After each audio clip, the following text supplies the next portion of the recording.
आप अपने राष्ट्र की रक्षा करते हैं तो धर्म की रक्षा स्वयं हो जाए। इस भारतीय वीर सिपाही और 1857 के प्रथम स्वतंत्रता संग्राम में इसे विद्रोही सिपाही भी कहा जाता था और इसे भारतीय स्वतंत्रता संग्राम का आरंभकर्ता भी माना गया है। यह भारतीय वीर अत्यंत प्रेरणादायक और देशभक्त से ओतप्रोत था, जिसका जन्म 19 जुलाई 1827 में भारत के छोटे से गांव नगवा जिला बलिया में ब्राह्मण परिवार में हुआ था।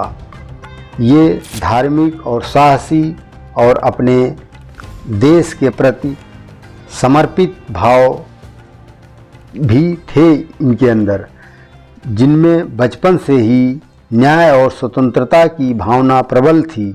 यह वीर सिपाही युवा अवस्था में ही ब्रिटिश सेना में भर्ती हुआ, जहां उसे 34वीं बंगाल नेटिव इन्फेंट्री में सिपाही के रूप में रखा गया।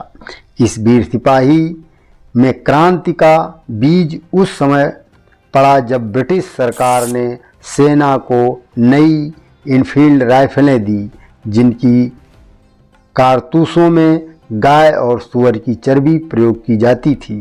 इन कारतूसों को चलाने से पहले सिपाहियों को दांत से काटना पड़ता था, जो हिंदू और मुसलमान दोनों का धर्म भ्रष्ट होता था और धर्म के विरुद्ध था।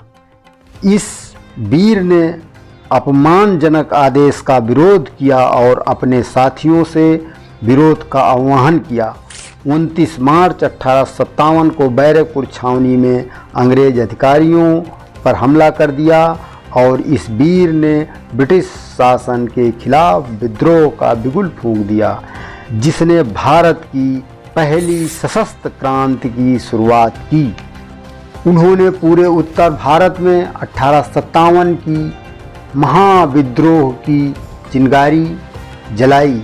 यह भारतीय स्वतंत्रता संग्राम के पहले शहीद माने जाते हैं। उन्होंने कहा, मेरे सीने में जो आग है वह हर भारतीयों के सीने में होनी चाहिए।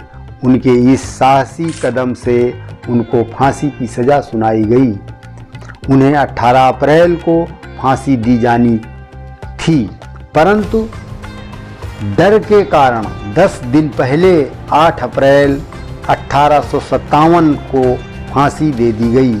हम बात कर रहे हैं वीर सपूत मंगल पांडे की।